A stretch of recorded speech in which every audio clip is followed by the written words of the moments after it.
Welcome back, everybody. This is Todd Sylvester with the Todd Sylvester Inspires Belief Cast. Thank you so much for joining us. I'd like to thank our sponsor, Veracity Networks, and my good friend, Drew Peterson. Thank you for believing in me. And I also would like to thank Paul Cardall for that beautiful music he is allowing me to use as part of this Belief Cast today. And then I'd like to thank all my past guests and all my listeners today. Thank you for believing in me and sharing this message. We're inspiring hundreds of thousands of people now, which is just mind blowing. And the guest that's on today, we were just talking about what's the success of this Belief Cast. And I was telling her it's because of the guests like her. And I'm so grateful for you guys to get to know this amazing person. Her name is Katie Grimes. Thank you for joining us. Thank you. This is awesome. Yeah. Let me give you a little background on Katie. She's an international sober dating coach to spiritual women of all backgrounds. As a digital course creator, thought leader on the subject of emotional sobriety, and the host of Anything for Love podcast, she mentors other women to trust their intuition and to be guided to miraculous shifts in their thoughts, feelings, and life experiences. She teaches women that their relationship with themselves starts with love and increases their freedom to live more fully. It is her intention to increase the number of emotionally empowered women in the world. And I'm excited. This Katie is a powerhouse, and she's energetic. And we were just talking about that, how confident she is. It may not have always been that way, but I can't wait to get to know her better. So, Katie, welcome to the show.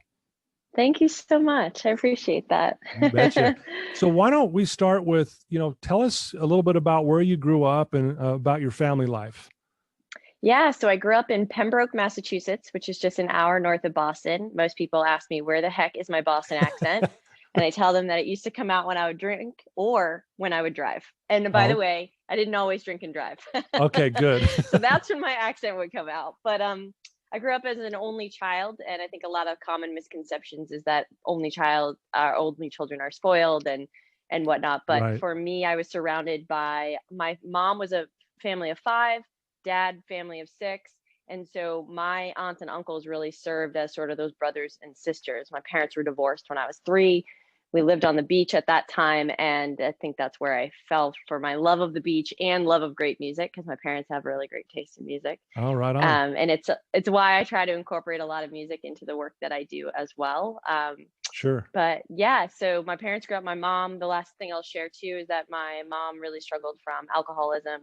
And at the time, we didn't know it was alcoholism, and we didn't know that it was love addiction as well, which I'll explain what that is shortly. Yeah. But Yeah. and then for my dad, he grew up in an environment where there was a lot of smoking and drinking, and his parents died at a really young age. And so we had a lot of that trauma, a lot of like, Yeah. let's not talk about the past.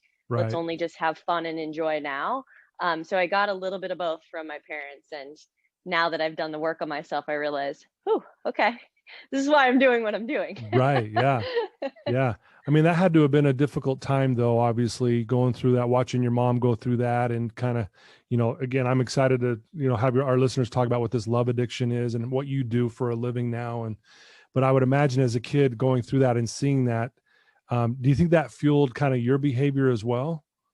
Oh, absolutely. I mean, now that I've been healing and in recovery for the last 10 years and really understanding, like, how is it that our parents, the people that raised us, those that we surrounded ourselves with at a young age, impacted the way that we grew up. And I think like just focusing on my mom for a second, I like the phrase, I was trying to make sense of something that made no sense, Right. feeling like she was choosing the bar over me. But in the same breath, Yeah. she'd come home and not be drunk and be so loving and thoughtful, and she'd give the shirt off her back to anybody who needed it. And I always would say to her, I feel like I come last. But Oh, really, her wow. intention was always to provide and to be independent and to support. And so I think, I got a lot of that from her. But I think what I also got growing up was a lot of anger and a lot of resentment and not understanding, like, why is it that I don't feel like a priority? Why is it that I don't feel loved? Whereas my dad, on the other hand, Right. I was always the first to show up to the dance class. Like, he was the one that was picking me up 15 minutes Right. before class even ended, because he never wanted me to be standing outside by myself. And was always into doing things that were just fun and exciting, but not going really deep. It was Okay. always just pretty Yeah. surface level. Surface And level. Yeah. so, yeah, totally. So as he's gotten older and I've recovered more, our relationship has grown immensely. I think growing up, my mom and I were really best friends, but it was because we were incredibly codependent. Okay. And my mom had given me the impression that my dad was quote unquote like a bad guy. And so as I Okay. got older, I understood, no, this is a man who shows up when he says he will. He's Yeah. constantly calling and letting me know that he's thinking about me, even if it's just like now we share reggae songs, like Right. it's our relationship has definitely developed. And I'm very grateful that I've done the work on myself to get to that place where I can now understand that relationship dynamic between the three of us. Yeah. Wow. Thank you for sharing that portion of it. Like I said at the beginning, you're a very confident person. Were you like that as a young kid too? Were you this girl that walked around just, you seem kind of like this kind of a spitfire, you know, power, a lot of power and energy. So it's funny you say that. I would say that for me, looking in, like as a young kid, I was I didn't feel confident, but my friends, all my family members and all my friends' family members would say, "Oh, she's so confident." I Right. mean, we would be completely lost in the woods as young children. I'd be like, "We need to go right." And I'd have no idea that we needed to go right. We actually would need to go left. And everybody Okay. would be like, "You had us so convinced." Yeah. And I don't know, I think I was really like, I'm 5'3", and so I think I tried to pack a lot of punch, and I think I Right. was the youngest in a lot of older siblings and was never really around children my age. So I think I grew up very quickly. And as a result of that, I think I made myself appear as that I was more confident. And I remember somebody at work once said to me, "Geez, I never knew that I hurt your feelings because you're just Oh, so confident. It seems like yeah. nothing bothers you." And that was a pivotal moment for me. I was like, "Oh no, I've been stewing over this for like 3 weeks of something she had said." Really? Okay. Hmm. Yeah. Well, and I think that's typical of, as we grow up, we're all kind of trying to find ourselves and we're trying to fit in and we're trying to like put on a happy smile a lot of times and a happy face. But a lot of times, underneath the surface, like you're saying, we're probably struggling with something on some level. And Yeah. I think that's, obviously you notice that when you're coaching your clients, I'm sure Mm. when you do that, right?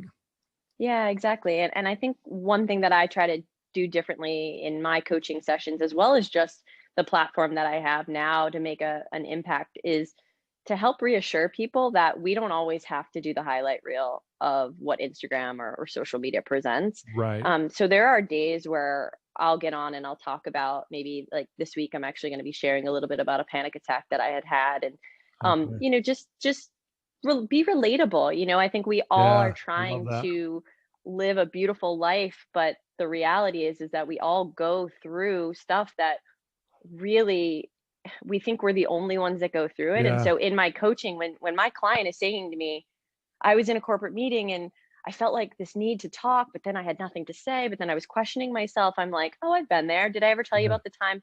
And I really try to tell them stories Yeah. through teaching. And I often will hear from people saying, "Oh, that's so reassuring. I thought I was like the only Yeah. one." I'm like, "I'm going to share with you something that my, sponsor in 12 step said to me." She said, "Honey, you're not that important. And I mean that in the most loving way possible. You are not the only one who's going through this." And I was like, oh, it was so comforting, but also a good chuckle. Yeah, no, I love that. It's like, hey, you're not special. I'm sorry. you know, No. and I love that because, you know, we're either all special or we're all not special. I mean, we're all, like you said, we're all the same. We're all going through something. We're all trying to get through some difficult times. So it's not like somehow we're different, and that kind of thing. And so, I love that you said that. Before we get into the meat of what you do, your coaching and the sober dating coach, which I'm excited to have our listeners understand what that exactly means. Tell Yeah. us why did you go down in this road and how did it start? How did you start being a coach? And tell us like your own battle of overcoming the things that you did with drinking and this and that. Yeah, absolutely. So, you know, I started coaching because truthfully, I got fired from a job back in April 12th of 2019. And my Okay. financial advisor always laughs at me and he says, "How the hell do you know that date?" And I said, "Well, that date was pivotal. The day Okay. I got let go It was the day that was a former best friend's birthday. And then it was also the anniversary of my stepmom's 1 year passing. But Oh, I had wow. been coaching and mentoring and sponsoring through 12-step recovery for about 4 years at that point. Okay. And so I felt, and I loved self-help books. Like I loved anything Tony Robbins. And I mean, my bookshelves are just stocked with personal and professional development. And so kind of rewind for a moment here. Had been I got into 12-step recovery back in 2010, 9 or 10, and it was because I was dating somebody who was, essentially, I didn't realize, but had similar characteristics to that of my mom, the love addiction, the sex addiction, the alcoholism, and I couldn't figure out, like, why are the highs so high and the lows so low with this person? And then what I found was I wasn't taking a break in between dating. I was just sort of on to the next. And so I joined Al-Anon, which is for people to help understand, Yeah. the family addiction, and really started to stop pointing the finger and stop being so angry. And, I'm a happy-go-lucky person. Yeah. I don't show a lot of anger, but one or two people get me in the right spots, mom and this ex, and boy, I'd be like, Right. oh my God. And so let's, go fast forward here to 2015. I realized that I had an addiction to love. At that point, I'd been in 12-step recovery for Al-Anon. I had gone to the money program so I could better understand how it Right. is that I'm compulsively spending my money, because I don't want to live like this anymore. And then Sure. it became an obsession with the next person or this guy or date or how I'm going to dress. And I found that I was constantly seeking love and approval from everybody. And truth be told, I had slept with a married person, and I thought, I grew up Catholic. This is something you don't do, Todd. Like, Right. and I found myself going, how is it that I'm so grossly misaligned from what I truly want and what I Yeah. really value, and yet I'm Yeah. taking these actions to find love, and whether it's a one night stand or whether it is a committed relationship where we're together for 2 years, but I'm having such severe relationship anxiety the whole way through. Right. What I found was as I went through love addiction, there's Sex and Love Addicts Anonymous, and as I started to really understand that program, I thought, oh man, like this is me to a T. And I Yeah. started coaching women in that program and sponsoring them and helping share experience, strength, and hope. And what I found was my phone was ringing off the hook, which was awesome. Yeah. But two, I then started to bring some of that into my corporate gig. I started creating a group where we would talk about not just the physical stuff that was going on with us. Sure, we were working out and not drinking after the event. Instead, we'd get smoothies. But then in addition to that, I then said, well, do you guys want to sit around roundtable style and we'll talk about our feelings? And what I found was the first event I ever held had 100 people. And I was like, Wow. oh, shoot, I'm onto something here. Yeah. And so I got let go because I was the victim of a crime in early of 2018, and I had Mm, lost three family members. And my best really? friend and I, we disengaged our relationship. And I got to tell you, the PTSD was so severe that I couldn't work. And Wow. so work came to me and said, listen, we know you've got this like side hustle going on. We know you're not really working here. Like we gotta let you go. And I'm like, of course Wow. you do. I'm not working. Like I can't Yeah. work. Yeah. I really needed to be around people and an environment that allowed me to put my recovery first. So that's kind of it in a nutshell. Yeah. Wow. There's a lot there though. There is. Yeah. Yeah, I'm And, happy to and answer thank you for anything. sharing that. It's interesting, out of some of the most difficult things we ever go through can end up being one of the greatest blessings. And that's really what you're doing now is you're this woman who coaches other people. You're making an impact on a lot of people's lives. And so I'd like to get into kind of more of what you do specifically. You're an international sober dating coach to spiritual Mm. women of all backgrounds. Describe that, and what would that look like for someone who doesn't understand what that means? Absolutely. So most people make the assumption that sober dating means that they're sober from drugs and alcohol, and now they're going to get back out there and they're going to start dating. That is true. That is a lot of the people who I coach, and Yeah. and now I've had the privilege of coaching quite a few men too who have reached out. Oh, great. Um, but I find for me, what sober dating really means is that I am thinking thoughts, I'm feeling feelings, and I'm taking actions as it relates to my love life where I feel really grounded and really supported. I'm not in my head. I'm not questioning, should I text them or should I not? I'm not sleeping with other people when I'm in a committed relationship. Okay. I'm not, actively pursuing people who are emotionally unavailable and then wondering what it is that I could say or do differently. Right. Um, and the biggest thing that I help people understand is their feelings. I'm a big the biggest thing I say to my clients is, listen, good, fine, and busy are not adjectives to describe how you feel Yeah. when Good you're point. asked. And so we're completely disassociated from our feelings. I once had a friend that had a shirt that said catch flights, not feelings, because she clearly did not want to catch feelings. Right. Yeah. And I've really set out to help people understand that if you can understand how you feel, you can understand how it is that you're thinking, which is ultimately what's causing you to act out. So let me give you an example. If you're somebody who has broken up with somebody that you really loved and you thought that this was the one, you getting back out there or you scrolling their social media and then their family's social media to see what's going on is bringing you further away from yourself. Mm, But if you can look back on the relationship, and this is what I help people understand, is like, if you can look back on the relationship, one, take some time off from dating to just focus on yourself and heal your right. heart. Yeah. But then two, let's look at why you were attracted to them. There's qualities and characteristics that are actually really important that's why you quote unquote miss them or are thinking about them. Yeah. Right. Yeah.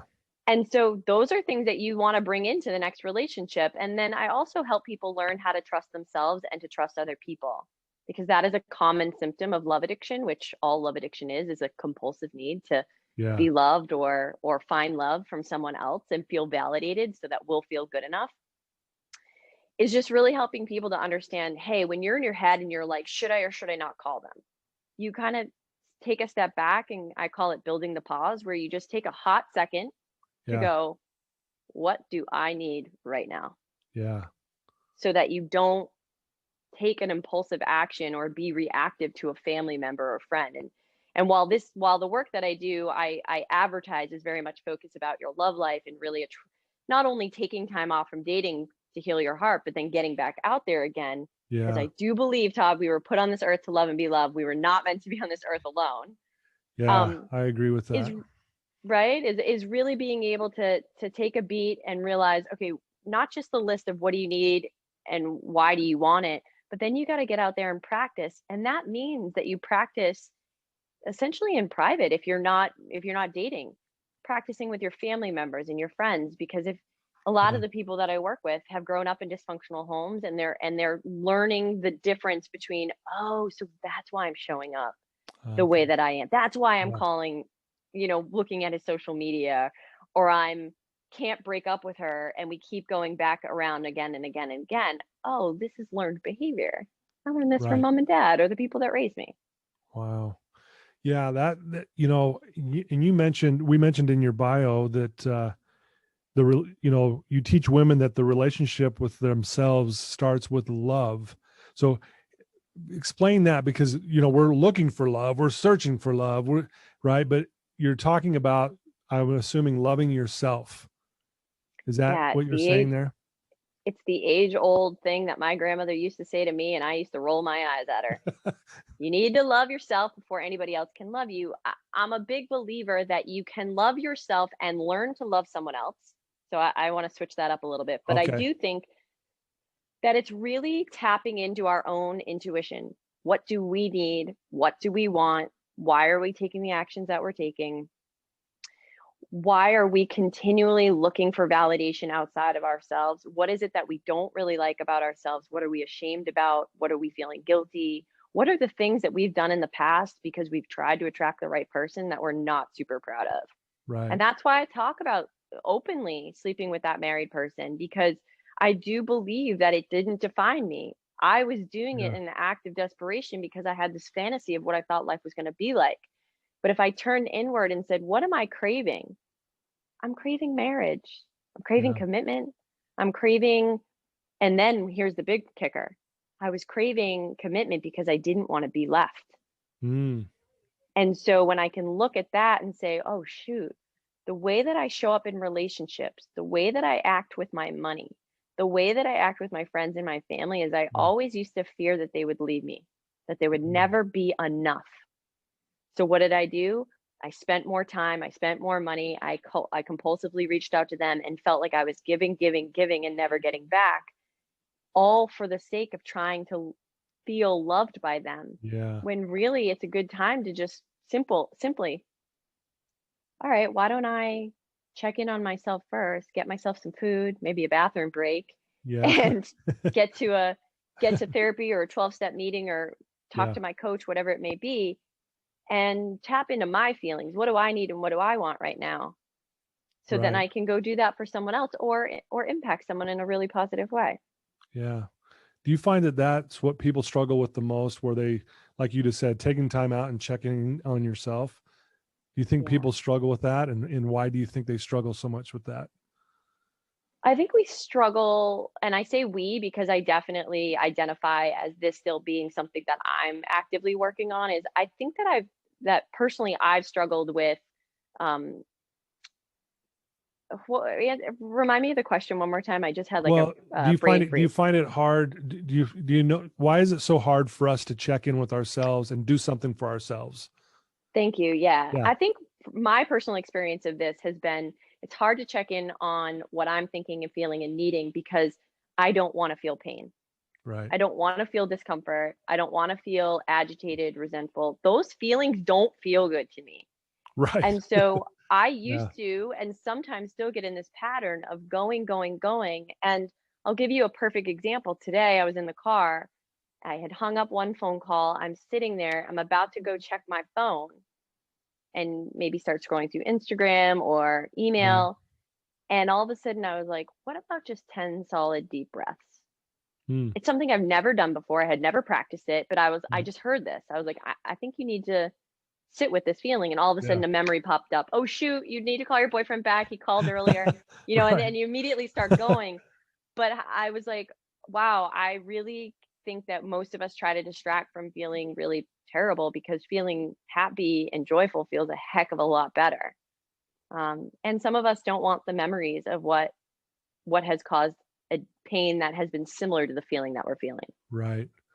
Well, and I love your simple message there, because it comes down to us just doing it. Like, like you said, I've never done the 10 breaths, but I'm going to do this right now. And Mhm. again, I think it's just us taking some action is what I'm hearing you say. Absolutely. I think the first action is I always ask myself is what do I need right now? Hmm.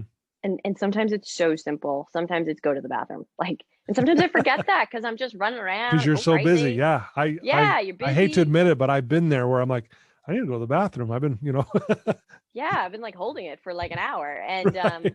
or eating or whatever Yeah. else. And I think so much of that chaos and that confusion and that go, go, go mentality was very much attributed to growing up in a dysfunctional home. And then now in my 30 plus years of being on this earth is like really identifying like I actually can trust that everything else is going to get done if I just slow down. And Right. I used to hear that this was my biggest feedback from teachers, from coworkers, from bosses is you need to slow down. You're going too fast. And I was just on this fight or flight. I was in flight mode. I was just going. Right. And I think it was because I didn't want to feel. And now I like to be able to just check in and say, all right, what do you need right now? And then go take the action of whatever that is.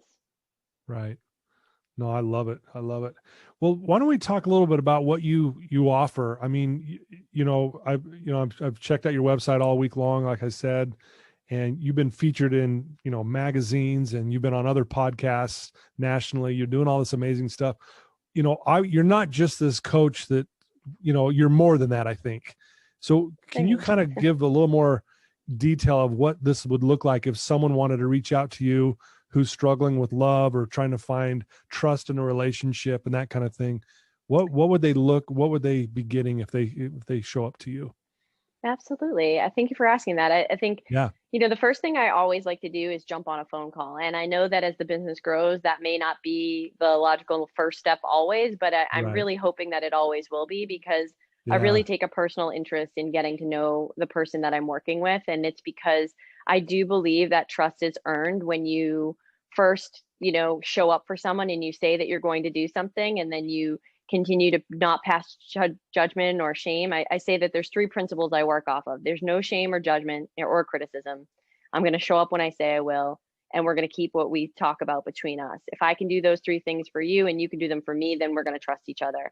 And Yeah. so the ways that people can work with me is private coaching. It's the Okay. most exclusive because that's the most amount of time I'm giving you. So Sure. Yeah. that is a higher ticket, that's it's more money that way. Yeah. Group is everything that I possibly know of as well, but this time I'm putting you in a group of like-minded people, and the purpose of doing that is really so that you feel less alone with your thoughts and feelings, because every single client I've ever talked to, literally, I'm like, oh, I should connect you with so and so because you two are saying the exact same thing. So Right.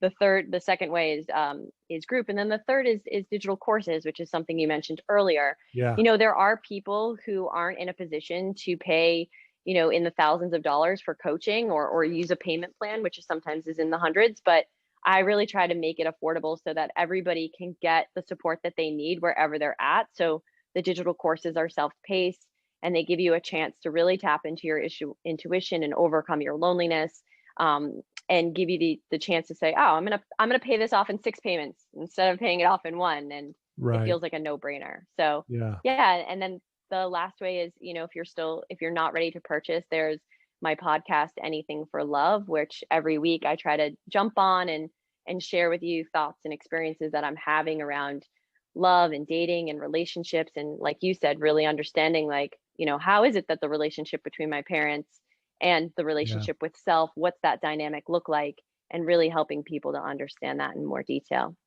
Yeah. And you also you have your podcast, Anything for Love podcast, right? Tell us about Yeah, that and yeah. tell us about your experience there.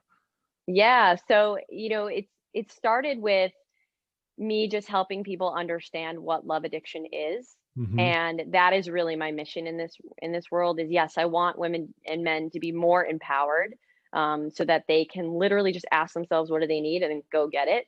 But I Yeah. also wanted people to understand that love addiction has no barriers. It is inclusive internationally, all genders, races, uh, ethnicities, religions. It, Yeah. it knows no limits. And Right. Right. that's what stinks about addiction, right? Is that Sure. again, it's this compulsive need to want to be loved and be validated, because For if we sure. are, then we feel like we're good enough.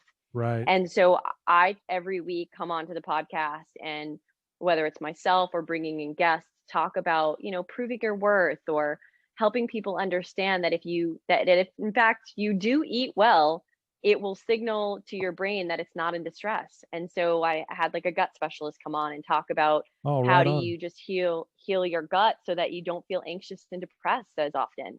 Wow. Um, so Love that. yeah, it started with listening to a lot of podcasts and realizing that this was a beautiful way to have a larger reach internationally. And it's been really, I remember, quick story, the first time somebody reached out to me, she was a college student, and she was from Copenhagen, and she told me, I think I have love addiction. And we started talking, and I was crying on the phone with her because Right. I was so moved that the podcast had reached. Reached And then that another far. person reached out from Copenhagen like a week later. I'm like, do you two know each other? And they're like, no, we don't know each other. I'm like, this is Wow. incredible. That's Like, awesome. it's just such an honor. That is so cool. Yeah, it's amazing the reach that you can have. Just one individual who has passion, this drive, this this desire to go out and make a difference in people's lives, and how that can just starts to kind of snowball. And you're obviously doing a lot of things. And you also you write a blog, or you have a blog, and I know you post your podcast on there as well. But I was looking at some of the titles of these, and the first one I'm seeing right now says, "Is your period making you crazy?" Right? Yes. But again, I think it's cool because you probably have a lot of women where I mean, I love that you kind of specifically are targeting women. I know there's some men that have reached out to you, which that'll probably continue and probably even grow. But I bet you hear a lot like, hey, it's these women feel safe coming to you. We can talk about women things. And do you get that a lot? I do. And, I find that what I love about that is that the LGBTQIA community has reached out and felt a safe Really? haven as well, which has been Oh, really right. powerful. And, I've had some transgender clients, some clients who are gay or identify as queer, Hmm. and just women of all bodies and backgrounds. And that's why, yeah, I do things like, hey, is your period making you crazy? Because as Yeah. I'm learning things in real time, I want to be able to help educate them to say, "Oh, hey, when you like can't get a workout in, or you're so in your head and you're over analyzing and you're criticizing yourself." My first question usually to my coaching clients is, "So, when are you getting your period?" And they're like, "I'm in it." And I'm like, "Well, let me tell you something. You're on your first week of your period. Well, that is actually calming symptoms." And I think what it does for people is it Sure. just there's like this aha moment, shoulders drop, and they're like, "Oh my gosh, this makes perfect sense." And to your point, I think also it helps men to understand, like, oh, so this is like, even if they're not coaching with me and they Right. read something that like that, they go, because men have cycles themselves, or those who identify as men, but also just being able to understand, like, if we are in a relationship with a woman who is ovulating and she's all of a sudden up, down, and everywhere around, she's not Yeah. crazy. R- Her hormones are going nuts. Right. Yeah. So I think it honestly, I think selfishly I did it too, because I was like, I want to understand what's going on with my body. Sure. But I found that those types of topics do allow people to feel safe, do allow people to feel like they are reassured that they're not crazy, and that they are Yeah. not alone in how they're feeling, and that there's ways to heal and to feel better. I feel like Yeah. I'm living proof of that. And I say that very confidently because Yeah. I was a hot mess back in the day. Hot mess express is what I say, Tom. Hot Mess Express. Yeah. Now you're this confident, energetic powerhouse. That's how I would Oh, call you. yeah. I mean, you Thank really you. And are. I No, received that. yeah, no, it's beautiful to watch you do this. So, speaking about doing stuff for ourselves and loving ourselves and taking time out, what does a day look like for you? I mean, I know you do a ton of coaching and all that stuff, and that's your passion. And but outside of that, if we could just put that aside for a minute, what Mm. does a day look like for Katie? What do you do to keep yourself centered? What do you do to keep yourself, feeling like, what, I've got everything in balance and I'm grounded? Ah, okay. I want to answer this question twofold, because Okay. I literally just had a conversation with my nutritionist saying, okay, here's what I am doing and it's not working. All right. Okay. So I just want to be honest, because this is the Sure. stuff I'm doing that's not Yeah. working. Waking up first thing in the morning, going for the gratitude list, Yeah. even if it's just in my head. And Okay. the practice that I do every morning is I lay in bed, because I can't meditate sitting up, is just letting the gratitude wash over me of all the things Mhm. I'm really grateful for, and past memories and future memories that I can't even see yet. And then what I'll do is put my hands just below my stomach and I say that I'm willing to receive. And so Okay. that way I can make a bigger impact. And then from there, get up. My day includes, like, if I'm feeling energetic, I will work out and I'll sit in front of the sun lamp while I get a couple emails out. Oh, cool. Um, but what I was explaining to her is what I've been doing is not taking breaks, running the rat race of like on to the next call and on to the next, and then popping out for like a midday walk and then watching TV right before I fall asleep. That's not Yeah. working anymore. Right. That's Yeah. not working anymore. Okay. So what I have found is, and I was actually putting this into my calendar just before we spoke, was, I try to build in time. I have a family and a boyfriend up here. So building in time a couple days a week where I get to just zone out and be with Yeah. them. And then I love walking, and really I moved to a new town. I'm in Portsmouth, New Hampshire. And so really just looking at this beautiful town that I live in now. And then really, I think one of the things, I just bought a grounding mat that's laying next to me, Oh, and cool. did that right before we were talking, so that I could just feel a little bit Sure. more like back into my body. And Yeah. the last thing I'll say is I dance, and I dance a lot. Like I've seen Last some of night your I posts. Oh man, I have so much fun with it. And I crack myself up when I'm doing it, which is not, I don't Right. mean to, Yeah. but I think that for me, dancing has always just been a way to express myself. And I feel so in flow when I'm dancing. I think of Yeah. nothing else other than dancing.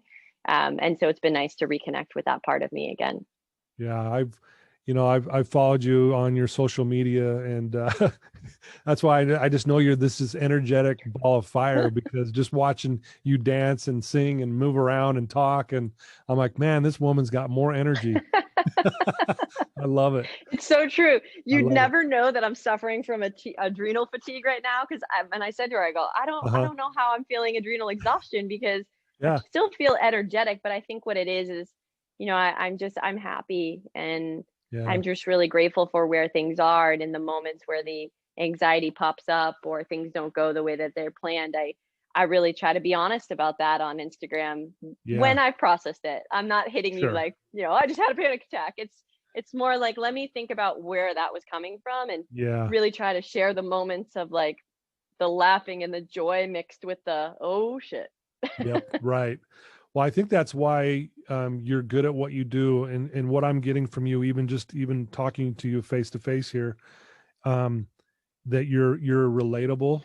You use that word. You're authentic, and I would imagine your clients, if you were to poll them and ask them, "Do you feel safe with me?" they would say yes. And Yeah, I've absolutely. noticed in my coaching, that's one of the things I really want my clients to feel, is like they can feel safe to be real and authentic back, and I get Yes. that from you. Yeah, thank you. It is definitely an environment that I've tried to create by leading by example, right? Right.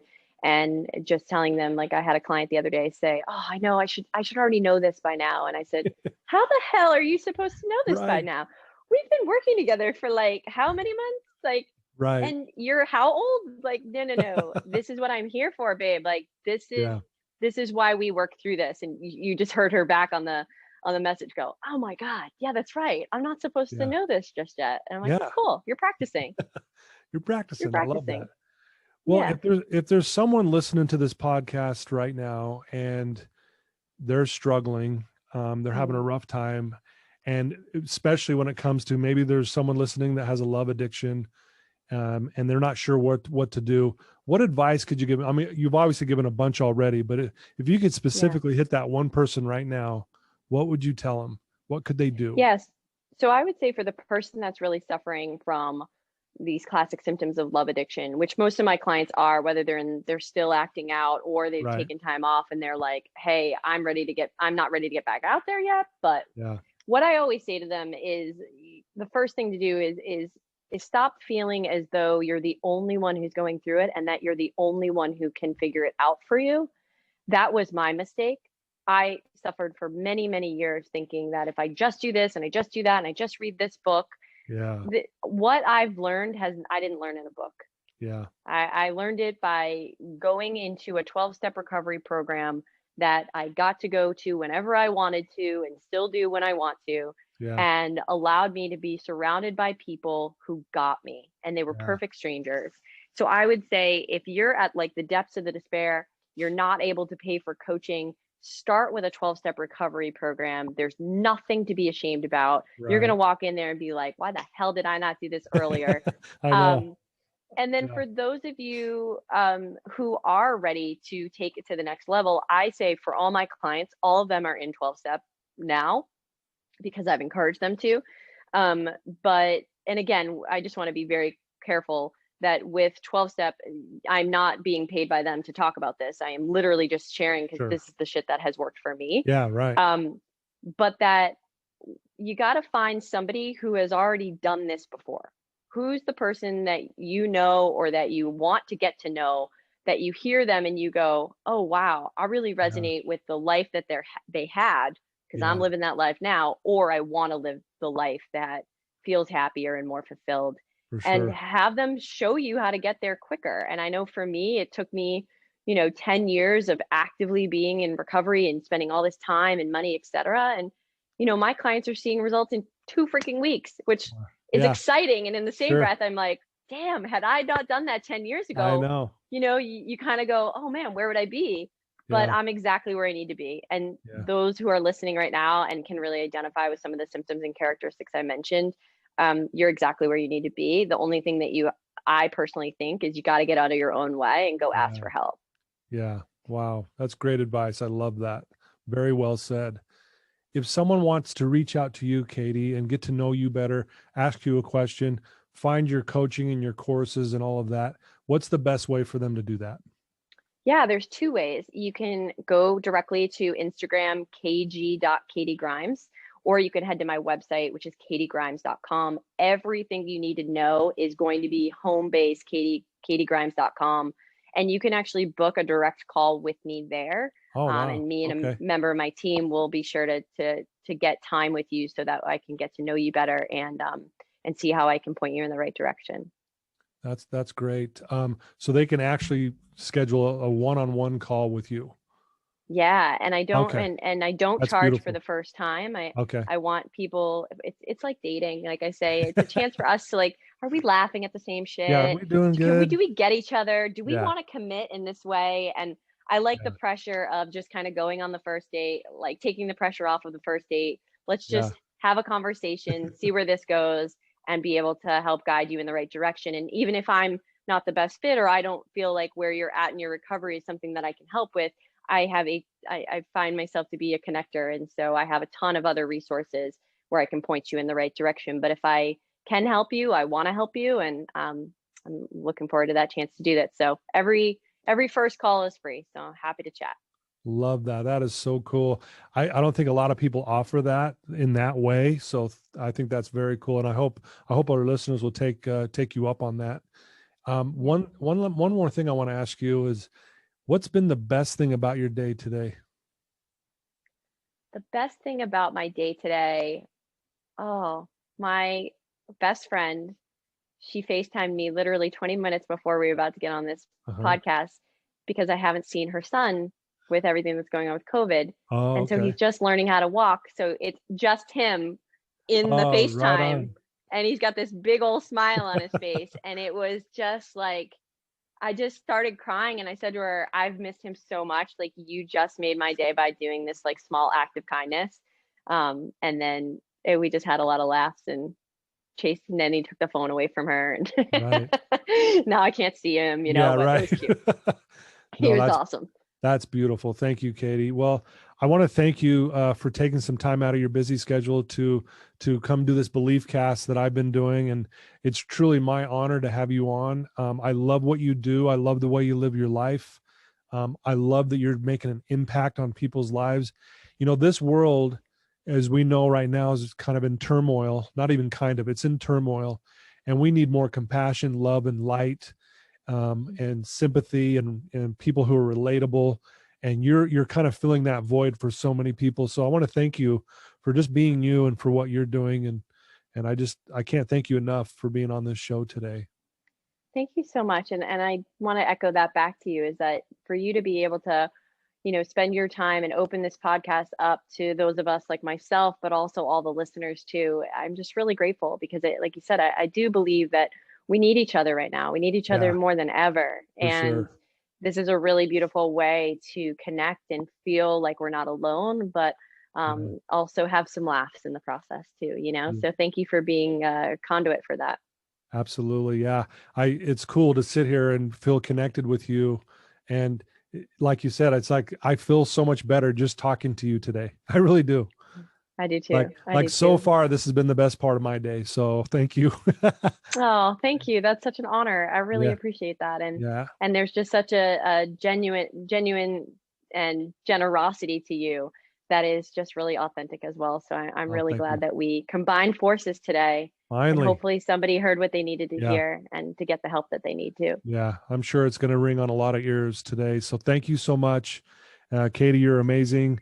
Please reach out to Katie, guys. It's katiegrimes.com, and you'll find everything you need. You'll learn more about her and schedule that call. Take her up on it and get to know her a little bit. And even if you don't think you have a love addiction, if you're struggling with anything, reach out to her. And if she Mm. can't maybe do it, she'll guide you in the right direction. But if anything, you'll feel the same connection that I'm feeling today. So Thank you so much for joining us. And again, thank you, Veracity Networks, for all your support. And again, Paul Cardall, thank you for this beautiful music. And I love all of you guys. And thank you for trusting me and believing in me. Until next time, see you guys later. Thanks, Katie. Thanks.